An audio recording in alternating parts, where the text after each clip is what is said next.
Niyə namazda 2 dəfə səcdə edirik? Bilirsinizmi?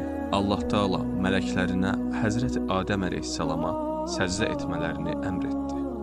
Bütün mələklər səcdə etdi. Yalnız iblis səcdə etmədi.